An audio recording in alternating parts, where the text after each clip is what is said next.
É uma honra estar aqui. Agradeço ao pastor Joel, à pastora Priscila, à liderança da igreja. Você já sabe o que eu estou sentindo? É a mesma coisa de sempre. O temor que é abrir a palavra do Senhor. Abra a palavra do Senhor comigo. Em Mateus capítulo 16. Deixa eu abrir aqui o iPad também.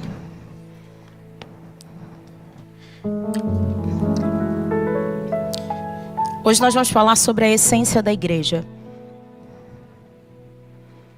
Nós estamos em um momento de mudança no contexto da igreja local. E as mudanças de horário, de dinâmica, de organização, de liturgia, todas essas mudanças acontecem. Mas a essência da igreja, isso não pode mudar. Amém? E é sobre essa essência que nós vamos falar hoje. Essência é o que define a natureza profunda, o núcleo, o fundamento de algo ou de alguém. E quando eu falei sobre fundamento, eu espero que já tenha vindo uma pessoa na sua cabeça, né? Quando eu falei a essência da igreja, o que veio na sua cabeça? Qual é a essência da igreja? A igreja não é esse espaço aqui. A igreja não é esse lugar, essas paredes, essa estrutura que inclusive é linda, é de altíssimo nível, é de qualidade. Mas a igreja somos eu e você. E também não pode ser a igreja sou eu sem você. Porque também tem gente hoje achando que eu consigo ser igreja na minha casa. Isso não existe. Não existe corpo, parte do corpo amputado que consiga sobreviver. Nós somos igreja quando somos juntos, quando fazemos juntos. Eu vou te pedir para manter o texto aberto, porque nós vamos caminhar por ele e voltar nele algumas vezes. Mateus 16, nós vamos ler do 13 ao 20. Uma passagem muitíssimo conhecida, que diz assim: Quando Jesus chegou à região de Cesareia de Filipe, perguntou aos seus discípulos: Quem as pessoas dizem que o Filho do Homem é? Eles responderam: Alguns dizem que o Senhor é João Batista. Outros dizem que é Elias. Outros ainda que é Jeremias ou um dos profetas. E vocês? Perguntou ele. Quem dizem que eu sou?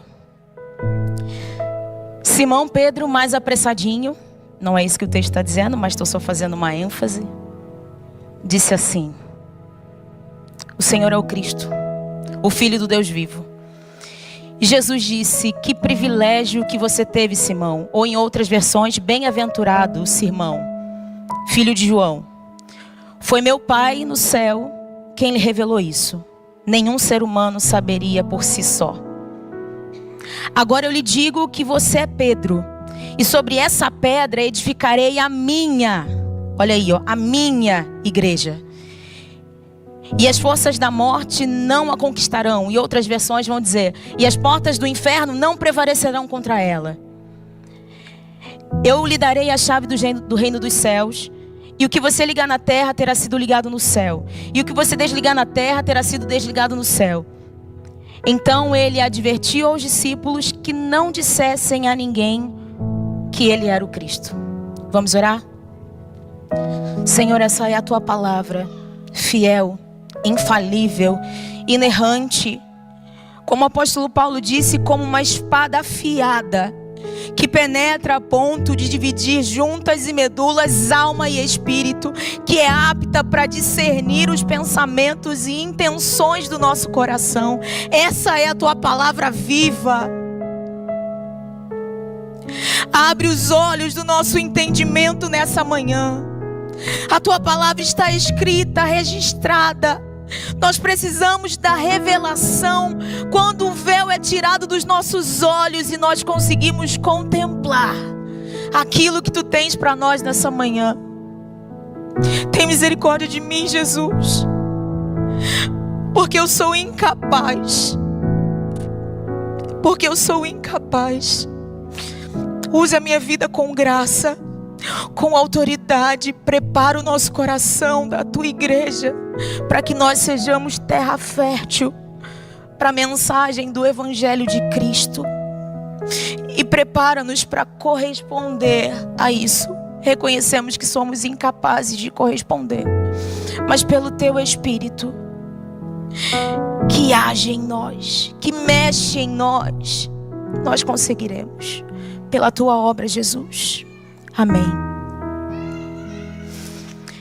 Esse texto é muito interessante, porque a sensação que eu tenho é que ele vai de 0 a 100 muito rápido, né? Jesus começa dizendo como se fosse uma sondagem, assim, quem que a galera está dizendo que eu sou? Não tem aqui sempre uma multidão me seguindo? Parece que quem olhar de forma superficial vai falar, será que Jesus precisa saber da opinião dos outros sobre quem ele é? E ele está fazendo ali uma sondagem. Esse é o primeiro texto da Bíblia em que aparece a palavra igreja, né? A palavra igreja no nosso cotidiano aqui, século 21, liturgia de culto, é uma palavra que aparece com muita frequência. Mas aqui antes não tinha igreja, é a primeira vez que a palavra igreja aparece. Antes tinha sinagoga, antes tinha o histórico do povo de Israel, que tinha feito tendas no deserto para encontrar a presença de Deus. Mas aqui é a primeira vez que aparece a palavra igreja. E a igreja é quem representa Deus no mundo. Deus está em missão no mundo por meio da pessoa de Cristo. E Ele me chamou. E Ele te chamou para ser igreja. Você consegue perceber que quando nós pensarmos, se a gente pensar no Antigo Testamento, a gente vai lembrar que Deus falou para o povo de Israel, não façam imagem de escultura, não façam deuses de escultura, porque todos os povos daquela região faziam deuses que eram imagens. E aí você vai ver em Gênesis, Deus dizendo, para mim, ser humano, e para você, ser humano, dizendo, você é a minha imagem e minha semelhança.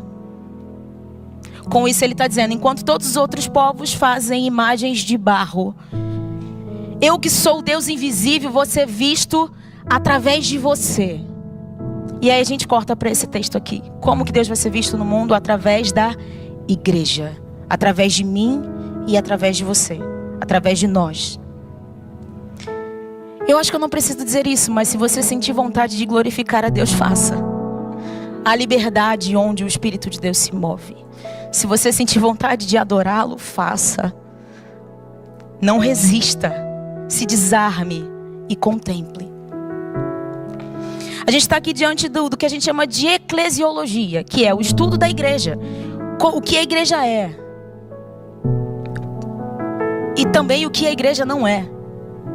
A igreja não é uma fórmula. A igreja não é uma instituição. A igreja tem aspectos jurídicos de constituição, mas ela não é.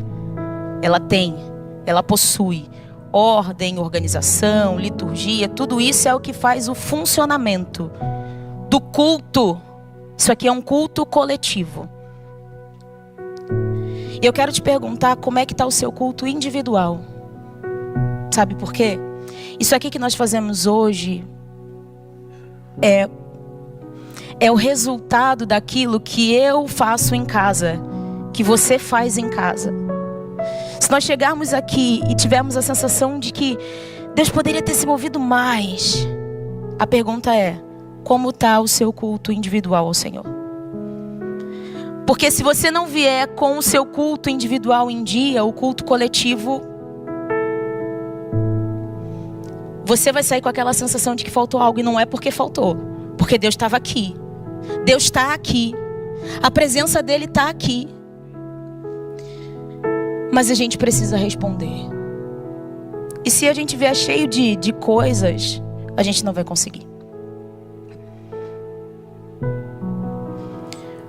Vamos para o primeiro versículo. E o primeiro tópico aqui que eu quero tratar com você é: a igreja não nasce da opinião de homens. Versículo 13. Quem as pessoas dizem que é o filho do homem? A multidão tinha opiniões. Alguns diziam que será que é um rabino? Será que é um profeta? É um bom homem? Você vai ouvir muitas pessoas hoje dizendo a mesma coisa. Jesus é um cara muito legal, falou coisas muito legais. Platão também falou coisas legais. Tem muitos autores que falaram coisas legais. A gente está falando do Cristo. E vai dizer o filho do homem. Essa é uma expressão, no original do grego, é filho de Adão. E Adão é inclusive uma palavra que significa homem, humanidade. E aí você vai lembrar, eu espero que você vá lembrar, de Gênesis 3,15, da queda do homem, que vai dizer assim, ó: porém inimizade entre ti e a mulher, entre o descendente dela e o teu descendente, ela lhe ferirá a cabeça e tu lhe ferirás o calcanhar. Esse já era um anúncio do evangelho. Adão e Eva num contexto de queda do Gênesis. E aquele que anuncia o fim desde o começo, dizendo: o descendente da mulher vai ferir a tua cabeça. Serpente, você vai ferir o calcanhar dele na cruz do Calvário, mas ele vai ferir a tua cabeça.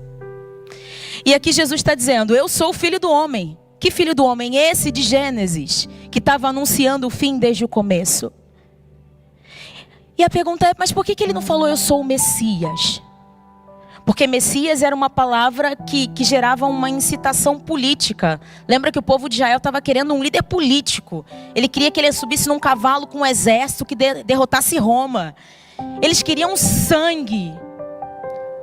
E o propósito de Deus era entregar sangue.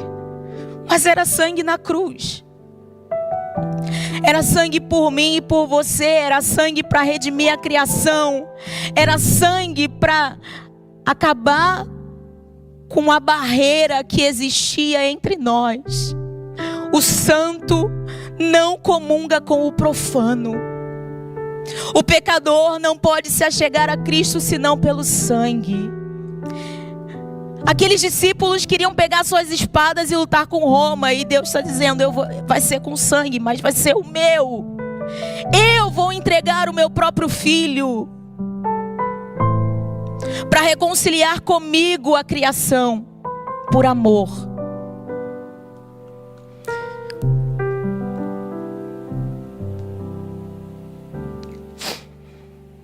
Glorifique ao Senhor. E a pergunta é: a minha visão de Jesus, ela é formada pela cultura ou pela palavra de Deus?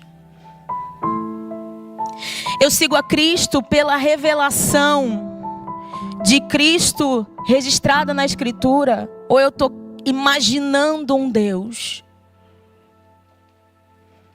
Porque imaginar um Deus que não esteja na Escritura também é idolatria. Nós seremos tentados a isso, irmãos. Nós seremos tentados a construir um Deus à nossa imagem e à nossa semelhança. Nós seremos tentados a pensar que Deus é só o curador. Sim, Ele também cura. Mas a pergunta dele para Pedro é a mesma para nós: quem que eles estão dizendo que eu sou? Jesus queria saber se aqueles discípulos que estavam andando com Ele conseguiram ter uma visão diferente da multidão. Vocês estão andando comigo, vão andar comigo por 3 anos. Eu preciso ver se vocês entenderam quem eu sou. Ou se vocês só entenderam o que eu faço. De novo, irmãos, Ele também faz. Ele ainda faz. E Ele sempre fará milagres, restaurará famílias, libertará pessoas, nos tirará do mais profundo medo e angústia nossa. Mas não é isso que Ele é. Não é isso que Ele é. O versículo 14 vai dizer: eles responderam, alguns dizem que o Senhor é João Batista. E aí no Mateus 14 você vai ver o rei Herodes falando como se Jesus fosse uma espécie de reencarnação de João Batista, dizendo: olha, ele está fazendo milagres pelo espírito de João Batista. Dizem que é Elias. E Elias já tinha sido assunto aos céus, você vai lembrar, né? Transladado. Jeremias. E tinha uma tradição judaica que o profeta Jeremias, o espírito de Jeremias estaria nos últimos dias antes que o Messias, aquele político que eles esperavam, viesse. Todos tinham uma opinião sobre Jesus, mas eles não tinham a revelação de quem é Jesus. E quando eu falo revelação, eu não quero que você tenha uma ideia mística do que é a revelação. A revelação está aqui, ó, nessa palavra. Se a gente abrir a Bíblia em Hebreus capítulo 1, você vai ver que está escrito assim, ó. Confie um pouco na minha memória. Tendo Deus falado muitas vezes e de muitas maneiras pelos profetas, hoje Ele só fala pelo Filho. Ele só fala pelo Filho, pela revelação. A revelação no sentido da tirada do véu, dos nossos olhos serem abertos. Segundo ponto, a igreja nasce da revelação de Cristo. É assim que eu e você nos convertemos. Nós nos convertemos por causa da revelação de que Jesus é o Cristo. E é sobre esse fundamento que a igreja está. E ele vai dizer assim, ó. E vocês quem dizem que eu sou? Olha que ele está fazendo um contraste. Ele está dizendo, tá, a multidão diz uma coisa. Eu quero saber de vocês. E ele não fez a pergunta para Pedro. Ele virou para os discípulos e falou, e vocês? Tá, eles são a multidão, ok? Eles podem não saber quem eu sou. E você, Camila? Quem você diz que eu sou? Troca o Camila pelo seu nome. E você, X. Quem você diz que eu sou? Disse X para não citar ninguém.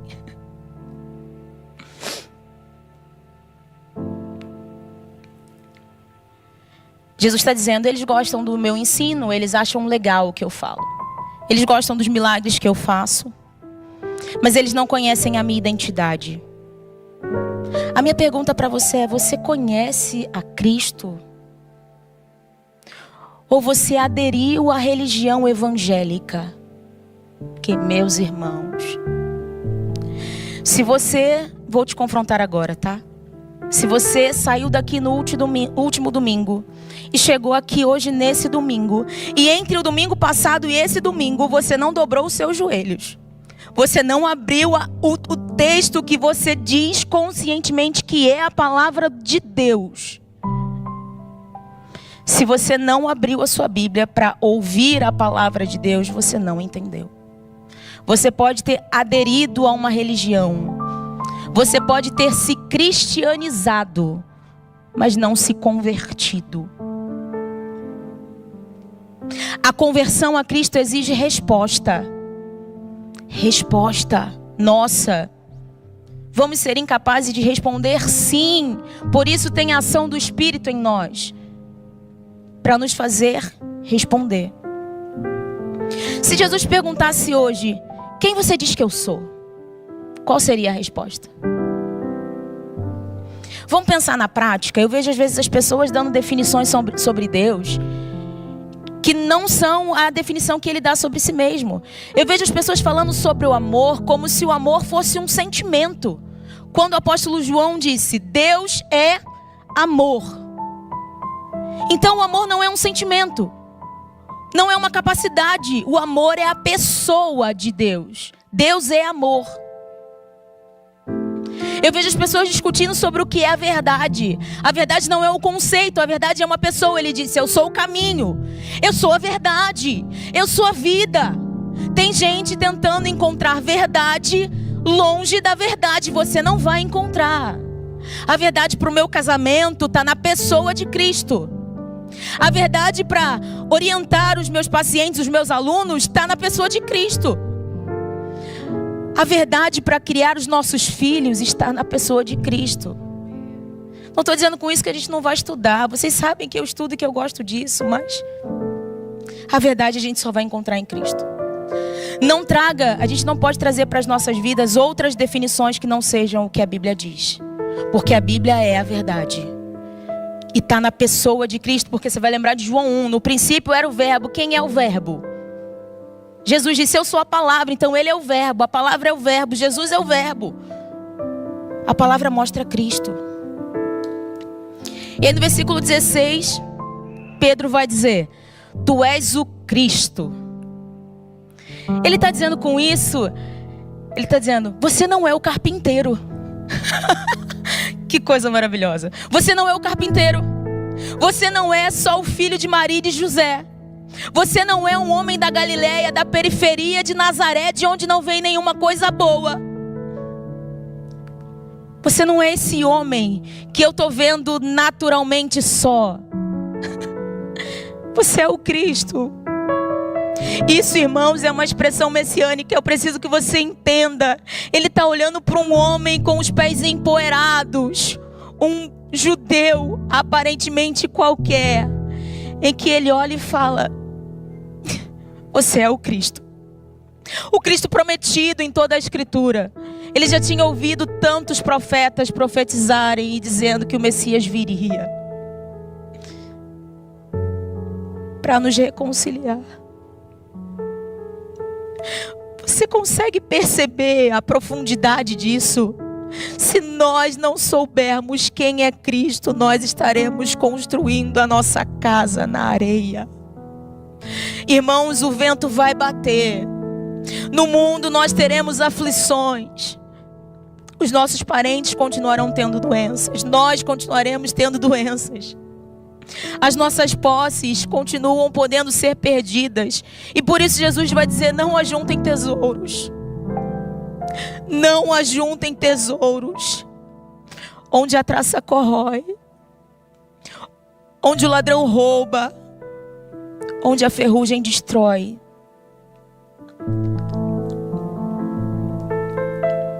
E diante dessa revelação de Pedro, quando ele diz: tu és o Cristo, o Filho do Deus vivo, eu pensei imediatamente que existem deuses que são mortos. Já percebeu isso? Eles estavam num contexto romano, politeísta, ou seja, muitos deuses. Eles tinham muitos deuses, deuses mortos. Pedro está fazendo aqui um contraponto entre Jesus também e todo esse histórico do povo de Israel. O povo de Israel, se você ler aí de Gênesis até Malaquias, você vai ver eles entrando, sendo eles no contexto persa, eles no contexto egípcio, eles no contexto assírio, e eles sendo sempre presos e negociando com o único Deus, e distanciando o seu coração de Deus, e sendo provado e perseguido, e Jesus os livrando, e Deus os livrando e levantando profetas. Pedro está dizendo: tem deuses que são mortos, tem deuses que são de barro, mas você é o Filho do Deus vivo. Eu quero que você não esqueça que você serve a um Deus vivo. Nas suas pelejas você serve a um Deus vivo. Nas suas dores você serve a um Deus vivo. Você tem coisas que precisa colocar diante de Deus? Coloque. Porque nós estamos diante do Deus vivo. Essa igreja é sustentada pelo Deus vivo. Por isso que as portas do inferno não prevalecem contra ela. Amém? É isso que nos mantém de pé. É isso que nos mantém firmes. E aí ele vai dizer assim, no versículo 17. Eu gosto muito desse trecho. Não foi carne nem sangue que te revelou. Porque eu fiquei imaginando Pedro emocionado, né? Feliz já.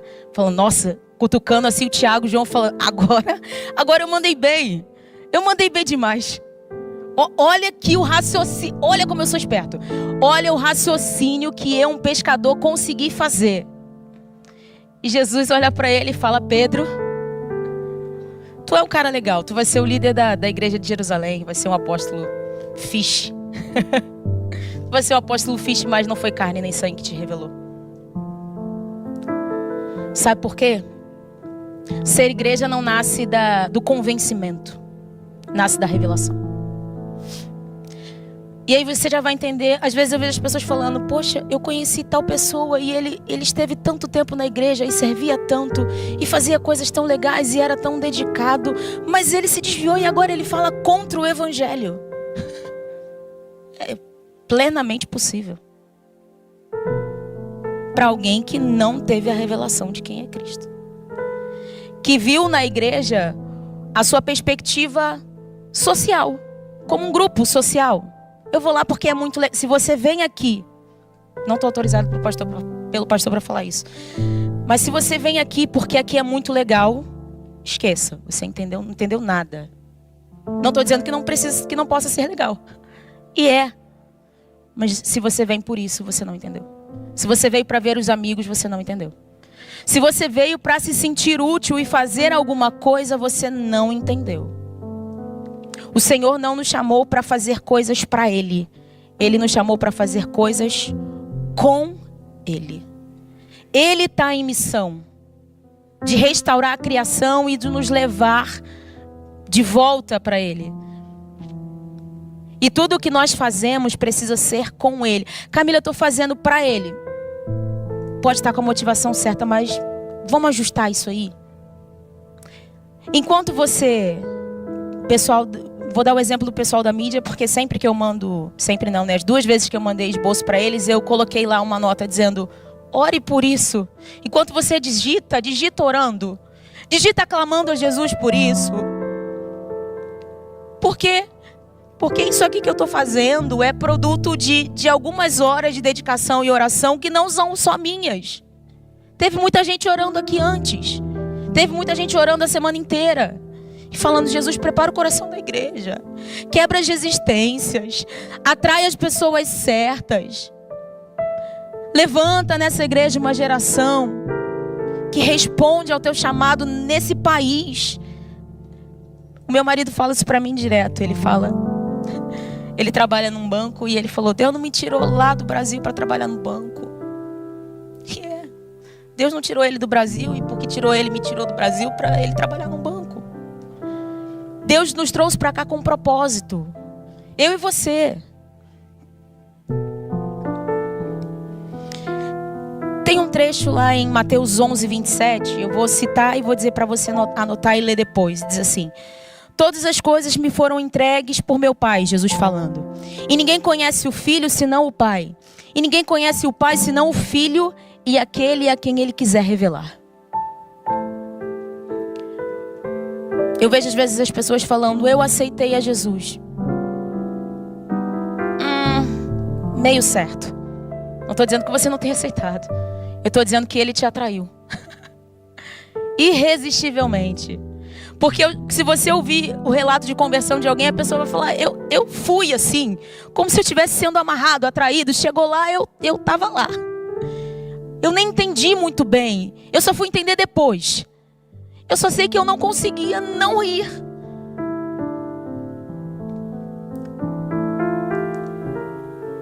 Porque aquele a quem o Filho quiser revelar, se revelar, Ele vai se revelar. E você pode ter lembrado algum membro da sua família. Camila, eu tenho orado tanto pela minha mãe. Eu tenho orado tanto pelo meu pai. Eu tenho orado tanto pelo meu marido. Eu tenho orado tanto pelo meu filho, pelos meus colegas de trabalho. Quando o Cristo quiser se revelar a essa pessoa, você deve continuar orando, continue orando. Mas quando Ele se revelar, ninguém pode resistir. A graça é irresistível. O Espírito de Deus que convence do pecado, convence da justiça e convence do juízo. Então nós já falamos que a igreja não nasce da opinião de homens, que a igreja nasce da revelação de Cristo e que a igreja é de Cristo, nós vamos falar agora, e edificada por Cristo. Versículo 18 diz assim: sobre essa pedra edificarei a minha igreja. Quem lembrou das aulas de português vai lembrar que minha é um pronome possessivo. Falar a palavra possessivo no século 21 fica meio complicado, né? As pessoas vão achar que é negativo. Mas ele está dizendo: minha igreja. Você vai lembrar do apóstolo Paulo dizendo que nem a morte, nem a vida, nem principados, nem potestades, nem coisas do presente, nem coisas do porvir, nem uma outra criatura nos separará do amor. Quem é o amor? O próprio Deus, porque Ele é amor. Ele está dizendo: nada vai te arrebatar da minha mão. Nada vai tirar você, minha igreja, minha noiva, Minha pergunta para você é: você está tentando ser de outra pessoa? Pare. Pare agora. Deus pode ter te trazido aqui hoje para dizer: você tem tentado ser de outra pessoa. Você tem tentado encontrar outros caminhos. Você tem tentado viver em outras verdades. Mas eu sou. Eu sou. Eu sou.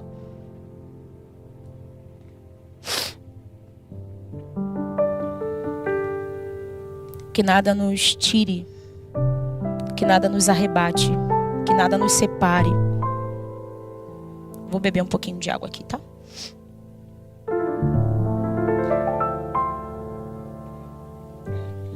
Obrigada. E ele está dizendo: eu edificarei a minha igreja. Quem é que edifica? O próprio Cristo. A igreja dele, que ele compra com seu próprio sangue, que ele escolhe se revelar e se relacionar, e que ele mesmo edifica. Significa que nós precisamos de dons para a igreja funcionar. Quem distribui esses dons? Ele. Quem aviva esses dons em nós?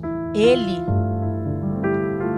Quem nos faz sentir vontade de... A pessoa chega e fala: eu estou com vontade. Sim, você está com vontade. Ele colocou essa vontade em você. Ele está te chamando. Os dons são para o serviço da igreja. Que dons são esses? Se a gente for pensar nos dons de ensino, a Bíblia vai dizer: a uns eles eita, glória. A uns ele designou para apóstolos, profetas, evangelistas, pastores e mestres. Ele também, a Bíblia também vai falar sobre o dom de... Quando você vai ajudar as pessoas? Esqueci a palavra, tô que nem a Marta. Estava falando antes com a Marta, ela disse que esqueceu a palavra. De consolo, de ajuda aos santos. Esses são os dons que o próprio Deus nos dá para edificação, para edificar a igreja. A palavra igreja significa eclésia, a junção de duas palavras, que quer dizer chamados para fora.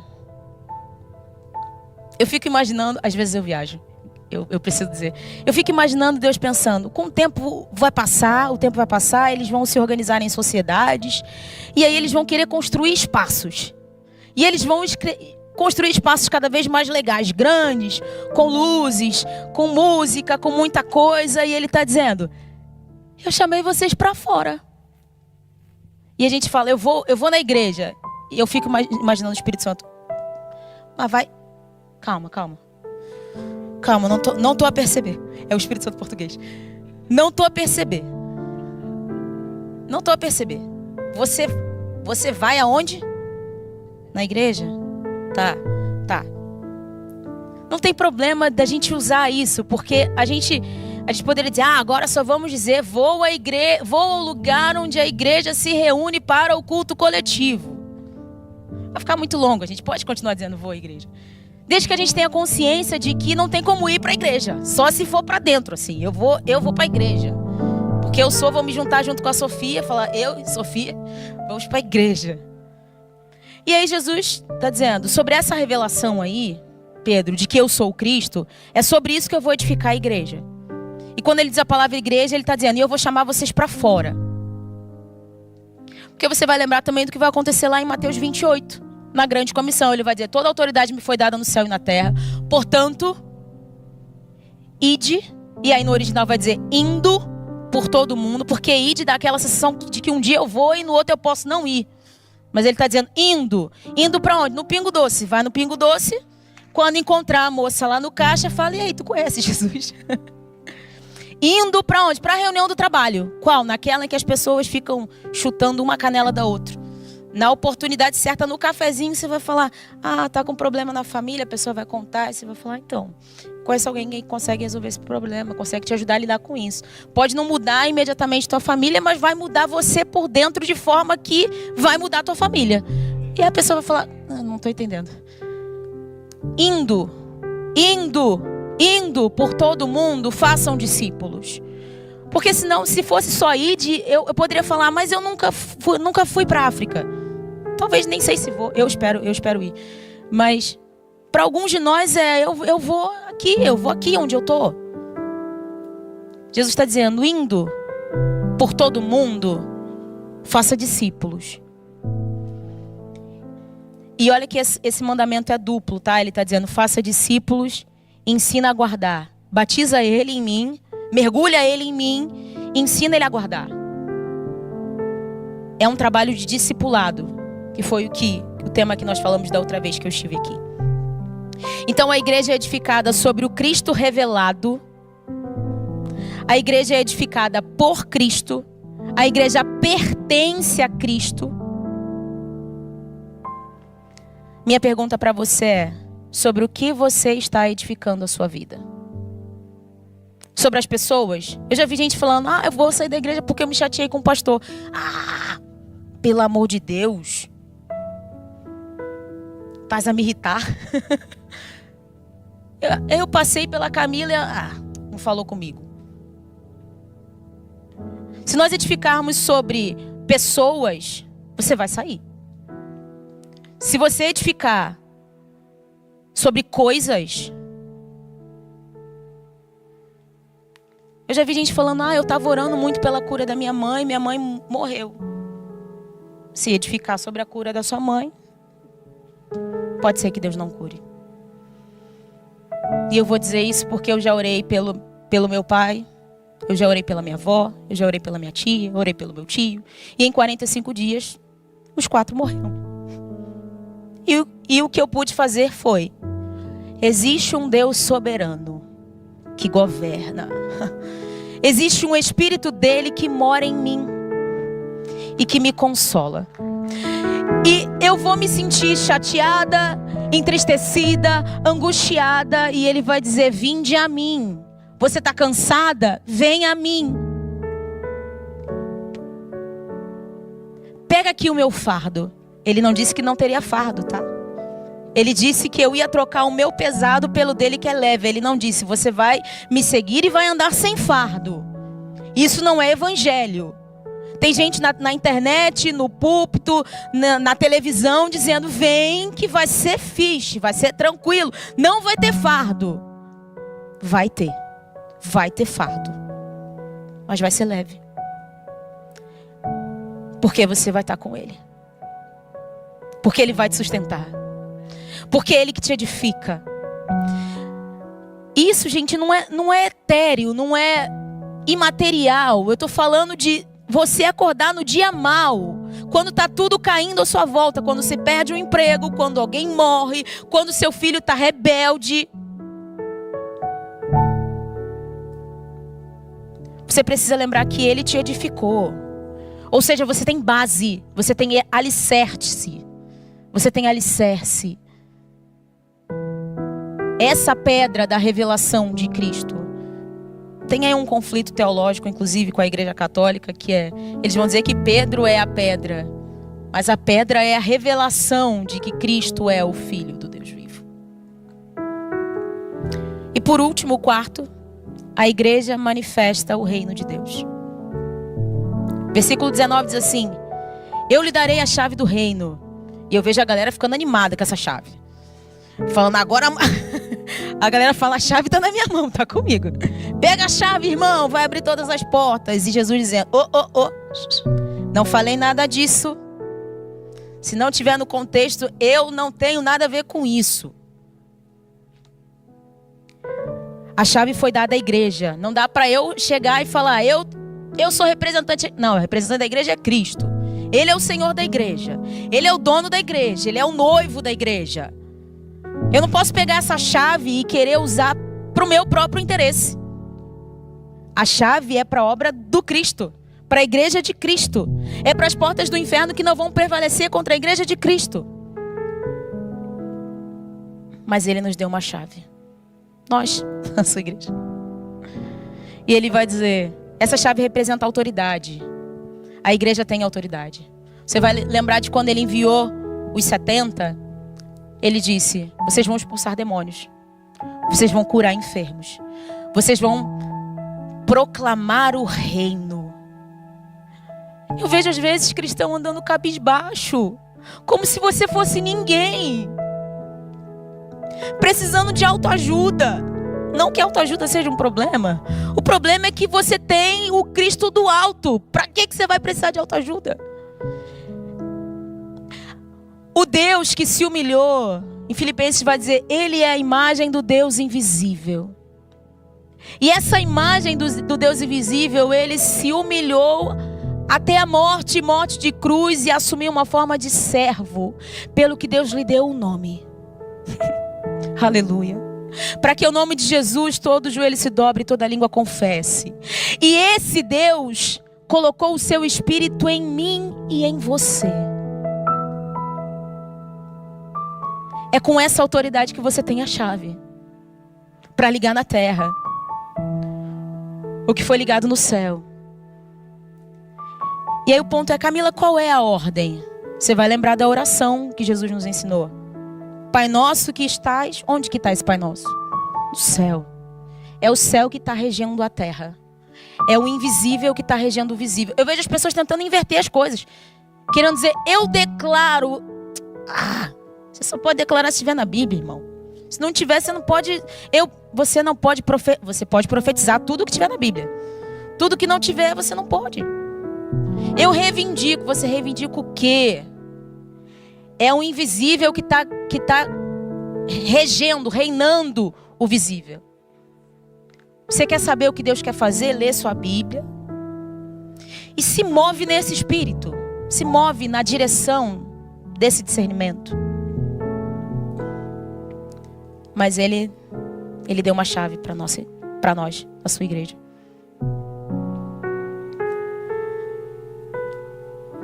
Que na nossa boca tenha sempre venha o teu reino. Não vou mentir para você, sempre vai haver uma luta em nós da tentativa de construir o nosso próprio reino. De construir as nossas próprias coisas. Mesmo que a gente não chame isso do meu reino, vai existir sempre um desejo lá no fundo pecaminoso em nós, dizendo, eu vou focar aqui nas minhas coisinhas, que eu não estou chamando de meu reino, mas que é o meu reino. E eu não estou dizendo com isso que você não precise mais trabalhar, porque você vai lembrar que Pedro era? Um pescador. E Jesus está dizendo, Pedrinho, meu filho, vem cá. Eu vou ser médico agora. Não, vai ser pescador. É pescador, vai ser pescador. Vai ser pescador de homens agora. O que eu estou dizendo com isso é que Deus não desperdiça nada. Ele pega o que Ele já colocou em você e Ele lapida. E Ele transforma para a glória dEle. Porque a igreja é múltipla. Tem seus dons que foram distribuídos pelo próprio Deus. Tem gente que nunca vai estar cantando. Tem gente que nunca vai estar pregando. Mas também vai ter gente que nunca vai estar na escola da ED sabendo o que é ver Jesus ser formado no coração de uma criança. Quando eu lembro das minhas tias da escola bíblica, eu fico com o coração pegando fogo. Porque eu só estou aqui porque quando eu estava lá, elas me ensinaram quem era Jesus. De um jeito que eu ia conseguir entender. De um jeito que se eu ouvisse uma pregação teológica de um pastor, eu não ia entender nada. Mas com a escola bíblica eu entendi quem era Jesus. Foi ali que Ele começou a se revelar.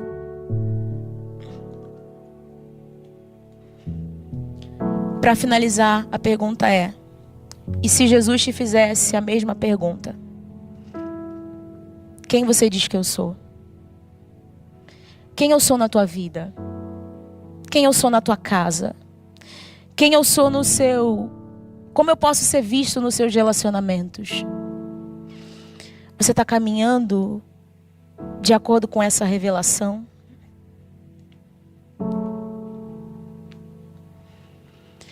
Irmãos, a palavra de Cristo nos exige uma resposta. Nós não podemos ser indiferentes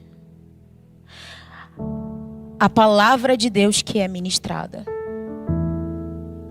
Eu sei que quando você sair daqui, porque eu e você fomos chamados para fora,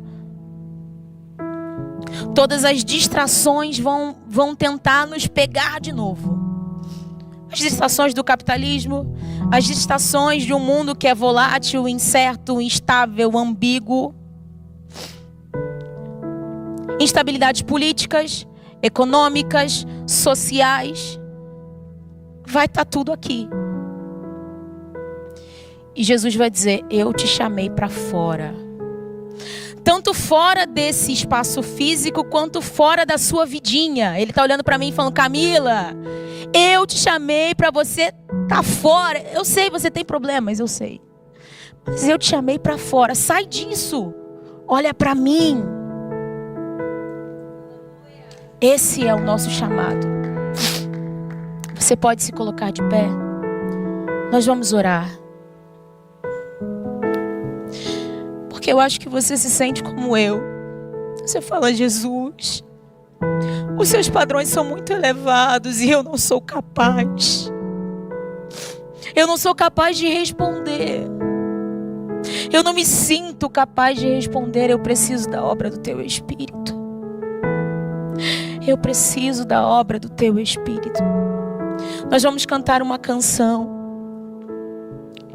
E enquanto cantamos essa canção, eu peço que você ore. Não se distraia. Não se distraia, ore. E coloque diante de Deus tudo que você ouviu, dizendo: Deus, se revela. Se revela para mim por meio da Tua palavra. Nós precisamos de Ti, Jesus.